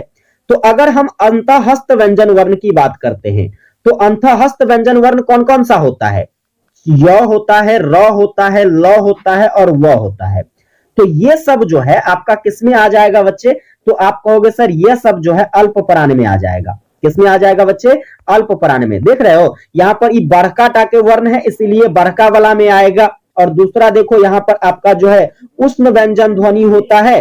तो उष्ण व्यंजन ध्वनि की बात करें तो आपका तालव्य स होता है, मूर्धन स होता है, दंत स होता है और आपका ह होता है। तो उष्ण जो है छोटका लिखल है इसीलिए यह सब किसमें आ जाएगा, तो आप कहोगे गुरुजी महाप्राण में आ जाएगा। समझ गए ना। तो इस तरीके से जब भी आपको अल्प प्राण और महाप्राण ध्वनियों के बारे में पूछा जाएगा तो मैंने जो आपको तरीका बताया है याद रखने का, ये बस तरीका याद रखिएगा। वर्ण कोई भी आएगा आपके पेपर में तो आप आराम से कर लोगे। अब आइए इस क्वेश्चन का आंसर हम देखते हैं।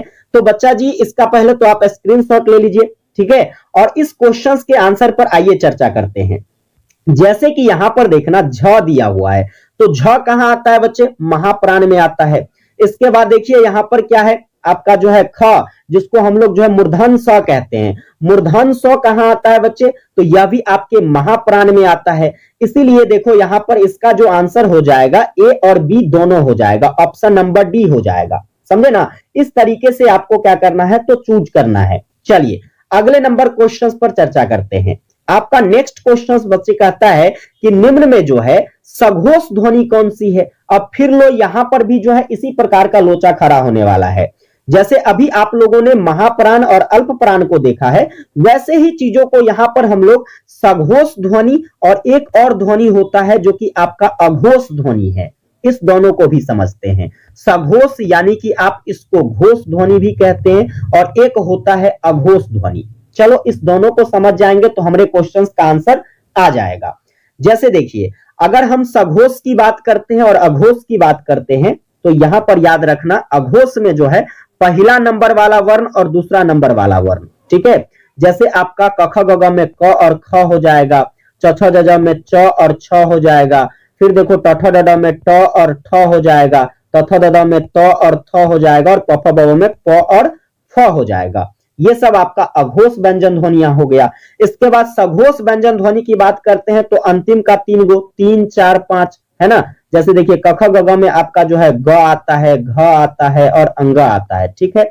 च छ ज झ की बात करें तो आपका जो है ज हो जाएगा, झ हो जाएगा और य हो जाएगा। त थ द ध में क्या होगा बच्चे, ड होगा, ढ होगा और इसके बाद अर होगा। त थ द ध में क्या होगा, तो फिर देखो द होगा, ध होगा और न होगा। फिर देखो यहाँ पर प फ ब भ में बच्चे तो आपका जो है ब हो जाएगा, फिर यहाँ पर भ हो जाएगा और म हो जाएगा। तो ये सब हो गया आपका क्या, तो ये सब हो गया सघोष वर्ण। तो इस तरीके से आप लोग याद रखोगे, पहला और दूसरा नंबर पर जो आएगा वो अघोष होगा, जिसको जो है कम घोषणे के साथ बोला जाता है, जैसे क और ख कह दिए। इसमें जो है क्या होता है, जोर नहीं लगता है, डायरेक्ट कहा जाता है क और ख। लेकिन कहते हैं ग, ग कहते हैं तो लगता है कि मुंह में जो है काफी तेज घर्षण होती है। घ कहते हैं तो घर्षण के साथ यहां पर ध्वनि निकलती है, मतलब इसको घोष कर बोला जाता है। और ये क और ख है तो इसको जो है बिना घोषे बोला जाता है, समझ गए ना। तो इस आधार पर भी आप इसको याद रख सकते हैं। चलिए, तो ये सब जो था आपके जो है स्पर्श व्यंजन ध्वनि थी। इसके बाद फिर से देखो यहाँ पर आपके जो है अंतःहस्त व्यंजन ध्वनि होता है और बच्चे जो है आपके उष्ण व्यंजन ध्वनि होता है। तो एक बात याद रखिएगा, यहाँ पर जो अंतःहस्त ध्वनि है ये तो आपको पता है य ल व होता है, और आपका जो उष्ण व्यंजन ध्वनि है ये तालव्य स, मूर्धन स, दंत स और ह। लेकिन यहाँ पर एक चीजें ध्यान रखनी है, जो भी अंतःहस्त ध्वनि होगा प्यारे बच्चे, यह आपके किस में आ जाएगा, तो सघोष वर्ण में आ जाएगा। किस में आ जाएगा अंतःहस्त ध्वनि, सघोष में। और एक यहां से एक्सेप्शन आपको याद रखना है, ये जो ह होता है यह ह भी कहां आ जाता है, सघोष में आ जाता है। क्योंकि जब ह कहते हो तो ऐसा लगता है कि हम इसको घोष कर बोल रहे हैं, है ना, इसमें जोर लगता है बोलने में। इसके बाद देखिए यहां से जो ये 3 गो आपका उष्ण व्यंजन ध्वनि है ये आपका अघोष में आ जाता है, क्योंकि स कहते हैं तो डायरेक्ट बोला जाता है, समझ गए ना। तो ये तीनों आपका जो है अघोष व्यंजन ध्वनि में आ जाएगा। इस तरीके से चीजों को आपको याद रखना है। अब देखिए पूछा जा रहा था आपका सघोष ध्वनि इसमें कौन सा है। सघोष ध्वनियों की बात करते हैं तो देखिए यहां पर सघोष ध्वनियां जो है प्यारे बच्चे, तलाब्य स किसमें आता है बच्चे, आपका जो है यहां पर देखिए अघोष ध्वनि में आता है। तो हमारा ईत नहीं होगा, इसके बाद मूर्धन स भी नहीं होगा, दंत स भी नहीं होगा। व कहां आता है बच्चे, तो आप कहोगे सर व जो है ये सघोष ध्वनि में आता है, इसलिए इसका जो करेक्ट आंसर हो जाएगा आपका ऑप्शन नंबर डी हो जाएगा। क्लियर है। तो इस तरीके से चीजों को आपको याद रखना है। चलिए अगले सवाल की ओर बढ़ते हैं। आपका नेक्स्ट क्वेश्चन कहता है कि प्रयोजन मूलक हिंदी का प्रयोग जो है इसमें से किस क्षेत्र में नहीं होता है। प्रयोजन मूलक हिंदी, तो प्रयोजन मूलक हिंदी जो होता है प्यारे बच्चे, इसका उपयोग जो है कविता लेखन में नहीं होता है। यह विज्ञापन लेखन के लिए प्रयोग किया जाता है, मीडिया में किया जाता है, संचार माध्यम में जो है प्रयोजन मूलक हिंदी का प्रयोग होता है। इसके बाद देखिए एक और क्वेश्चन यहां से बनेगा, जैसे कि बात करते हैं प्रयोजन मूलक हिंदी का जो संबंध होता है यह किस प्रकार के हिंदी से होता है, तो आप कहोगे सर सामान्य हिंदी से होता है। कौन से हिंदी से, यह किससे संबंधित हो जाएगा, तो सामान्य हिंदी से हो जाएगा। चलो अगले सवाल की ओर बढ़ते हैं। आपका नेक्स्ट क्वेश्चन जो है कहता है कि कोयले की दलाली में मुंह काला, यह एक कहावत है। यह क्या है बच्चे, कोयले की दलाली में मुंह काला, इसका अर्थ क्या होगा। देखो ऑप्शन क्या क्या है, कोयले का व्यापार करना, बुरे काम में बुराई मिलना, या फिर झूठ बोलना, व्यापार में घाटा होना। तो क्या होता है, इसका अर्थ हो जाएगा बच्चे आपका बुरे काम में बुराई का मिलना जो है ये आपका हो जाएगा कोयले की दलाली में मुंह काला करना, है ना। चलिए अगले सवाल की ओर बढ़ते हैं। आपका नेक्स्ट क्वेश्चन जो कि वर्ड मीनिंग वाला है, अनुवाद वाला, कहता है एस्टेब्लिशमेंट का जो है हिंदी अनुवाद क्या होगा। तो एस्टेब्लिशमेंट का मतलब हो जाता है बच्चे स्थापना। क्या हो जाता है, स्थापना। ऑप्शन नंबर ए हो जाएगा। इसके बाद देखिए मौलिक की बात करेंगे तो मौलिक का हो जाएगा आपका फंडामेंटल। क्या हो जाएगा बच्चे, फंडामेंटल हो जाएगा। फिर यहां पर प्रतिनिधि की बात करेंगे बच्चे तो आप कहोगे सर डेलीगेट हो जाएगा। क्या हो जाएगा, डेलीगेट हो जाएगा। इसके बाद देखिए यहां पर जो है आपका नियोक्ता है, तो नियोक्ता को इंग्लिश में कहते हैं एम्प्लॉयर। क्या कहते हैं बच्चे, एम्प्लॉयर यानी कि नियोक्ता। समझ गए। तो ये सब वर्ड मीनिंग आपको याद रखना है। हालांकि इस पर हमने एक कंप्लीट वीडियो प्रोवाइड किया है, आपको मुहावरा और लोकोक्ति के लिए भी एक कंप्लीट क्लास प्रोवाइड किया है, लिंक आपको डिस्क्रिप्शन में हम दे दिए हैं। वहां से बच्चे आप लोग क्या करेंगे, तो मुहावरा और कहावत, इसके बाद जो आपका ये वर्ड मीनिंग वाला है, इस वर्ड मीनिंग वाले क्लास को जरूर देख लीजिएगा, क्योंकि पेपर में जब भी क्वेश्चन आएगा तो छूटने ना पाए। चलिए इसके बाद आगे देखते हैं, अगला नंबर सवाल कहता है कि comprehensive glossary of pan India terms का प्रकाशन हुआ था।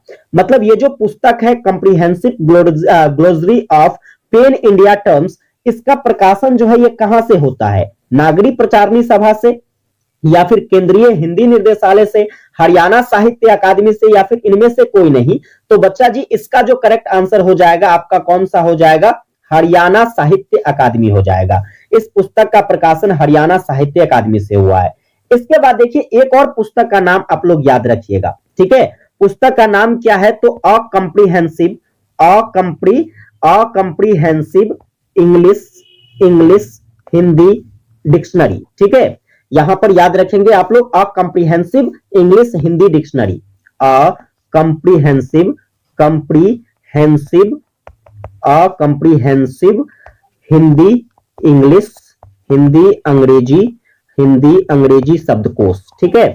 इस पुस्तक का प्रकाशन जो है बच्चे किसके द्वारा किया गया, ये आपको याद रखना है, शब्दकोश, ठीक है। चलिए तो इसके प्रकाशन की बात करेंगे बच्चे, तो आप लोग यहां पर याद रख सकते हैं भोलानाथ तिवारी जी के द्वारा। किसके द्वारा? भोलानाथ तिवारी जी के द्वारा जो है अकम्प्रिहेंसिव हिंदी इंग्लिश डिक्शनरी का क्या किया गया था? तो प्रकाशन किया गया था। चलिए अगले सवाल की ओर बढ़ते हैं। नेक्स्ट क्वेश्चन से, राजा वेश बदलकर जो है कार्यालय पहली बार महीने के किस तारीख को गया था? जैसे यह आपके सदाचार के ताबीज चैप्टर से लिया गया है। और देखिए यहां पर बच्चे जो है, यहां पर बताया जाता है कि जब राजा के क्षेत्र में भ्रष्टाचार फैल जाता है, ताबीज सभी कर्मचारियों को बंधवा दिया जाता है, तो उसको चेक करने के लिए जो राजा है वह भेष बदलकर जो है यह सबसे पहली बार कब जाता है चेक करने? पहले तारीख को, दूसरे तारीख को, 4 तारीख को, या 5 तारीख को? तो बच्चे दूसरे तारीख को, ठीक है। महीने के 2 तारीख को जो है राजा क्या करता है? तो यह चेक करने के लिए जाता है कि क्या ताबीज पहनने के बाद जो है घुसखोरी खत्म हुआ है कि नहीं हुआ है। इसके बाद देखिए बच्चे हम बात करेंगे आखिरी बार कब जाता है ना? आखिरी बार कब जाता है? तो महीना के 30 तारीख को, महीना के 30 तारीख को क्या करता है? वो आखिरी बार जाता है। तब पहली बार पूछेगा तो 2 तारीख, आखिरी बार पूछेगा तो 30 तारीख। चलिए आप लोग कमेंट करके हमको बताइएगा सदाचार का ताबीज, ठीक है, सदाचार का ताबीज जो है यह पुस्तक किसके द्वारा लिखा गया है? जल्दी से आप लोग कमेंट कर दो बच्चे, ठीक है। इसके बाद चलिए हम लोग अगले सवाल की ओर बढ़ते हैं। आपका अगला सवाल है, दवा बीमारी की होती है मौत की नहीं, यह कथन जो है यह किसके द्वारा लिखा गया है? तो यह कथन जो कहा गया प्यारे बच्चे किसके द्वारा कहा गया? सबसे पहला बात तो ये याद रखो कि यह स्टेटमेंट जो है लिया कहां से गया है? तो यह आपके बाबर की ममता निबंध से लिया गया है। किससे लिया गया है? बाबर की ममता निबंध से लिया गया है। जब बाबर का बेटा हुमायूं बीमार होता है तो बाबर जो है अल्लाह से प्रार्थना करता है कि भाई हमारा जान ले लो लेकिन हमारे बेटे का प्राण क्या करो तो मत लो, समझ गए ना। तो वैसी स्थिति में फिर क्या होती है, उसका बेटा हुमायूं सही हो जाता है और बाबर जो है खुद बीमार पड़ जाता है। अब जब बाबर बीमार पड़ जाता है तो वह अंतिम घड़ी तक पहुंच जाता है। उस समय उसकी काफी दवाई दारू चलाई जाती है, मतलब काफी जो है उसका ट्रीटमेंट किया जाता है। तो उस ट्रीटमेंट के आधार पर क्या होता है, बाबर आखिरी अपनी जो स्टेटमेंट देता है वह क्या देता है कि दवा बीमारी का होता है, मौत का नहीं। हमारा मौत तो अब निर्धारित हो गया है अल्लाह के दरबार में, इसीलिए हम पर दवा कोई असर करने वाला नहीं है। तो ये स्टेटमेंट प्यारे बच्चे किसका है? बाबर का स्टेटमेंट था, समझ गए। चलिए अगले क्वेश्चंस की ओर जाते हैं। तो अगला सवाल है, गेहूं और गुलाब के बीच आवश्यक है विरोध, संतुलन, शांति या फिर इनमें से कोई नहीं? तो गेहूं और गुलाब के बीच में प्यारे बच्चे क्या आपका आवश्यक हो जाता है? तो वह संतुलन आवश्यक हो जाता है, क्योंकि इस चैप्टर में आप देखोगे एक तो आपका गेहूं के बारे में चर्चा किया गया और दूसरा आपके गुलाब के बारे में चर्चा किया गया है। जिस तरीके से गेहूं जो है हमारे आर्थिक राजनीतिक परिस्थितियों के बारे में बताता है, उसी तरीके से गुलाब जो है यह हमारे संस्कृतियों के बारे में बताता है। और इन दोनों में तालमेल का होना बहुत आवश्यक है एक समाज के लिए। इसलिए बच्चे इसमें संतुलन बनाए रखना काफी ज्यादा आवश्यक हो जाएगा। ऑप्शन नंबर आपका क्या हो जाएगा? बी हो जाएगा। चलिए आप लोग एक बार कमेंट करके बताइए कि गेहूं और गुलाब नाम की जो निबंध रचनाएं हैं यह किसके द्वारा किया गया है? फटाफट से आप लोग कमेंट करके बता दो, गेहूं और गुलाब नाम की रचना किसने किया है? फटाफट से आप लोग बताइए कमेंट में। तो इस तरीके से बच्चे हम लोगों ने जो आज ये ऑब्जेक्टिव का क्लास देखा, जहां पर मैंने आपको पूरे बुक का बिल्कुल निचोड़ बता दिया है। लगभग यहां पर मैंने जो आपको 300 से ज्यादा ऑब्जेक्टिव क्वेश्चंस कराए हैं। अगर आप इस क्वेश्चंस को अच्छे से तैयार कर लेते हो तो आपके पेपर में जो भी 10 ऑब्जेक्टिव क्वेश्चंस पूछे जाएंगे, हमारे इस क्लास से बाहर एक भी ऑब्जेक्टिव क्वेश्चंस नहीं पूछा जाएगा। तो चलिए आप लोग कमेंट करके बताइएगा कि आज का जो ये सेशन रहा प्यारे बच्चे, आप लोगों के लिए कितना ज्यादा हेल्पफुल रहा है। फटाफट से आप लोग कमेंट कर दीजिए। अगर ये सेशन आप लोगों के लिए हेल्पफुल रहा है तो बस आपसे छोटा सा रिक्वेस्ट रहेगा, सेशन को ज्यादा से ज्यादा दोस्तों के बीच शेयर कीजिए। जितने भी भारत के अंदर यूनिवर्सिटी हैं, उन सभी यूनिवर्सिटी के बच्चों तक ये क्लास पहुंचनी चाहिए। ये आपकी जिम्मेदारी है। जब मैं आपके लिए इतना कुछ कर रहा हूं तो आपको भी थोड़ा सा कुछ करने का बनता है। तो फटाफट से आप लोग शेयर करते जाइए। सेशन को बच्चे लाइक नहीं किए हैं तो लाइक कर लीजिएगा, और चैनल पर नए हैं तो सब्सक्राइब करके नोटिफिकेशन बेल को ऑन कर लीजिएगा। विशेष मुलाकात करते हैं आप लोगों के साथ नेक्स्ट सेशन में। जय हिंद।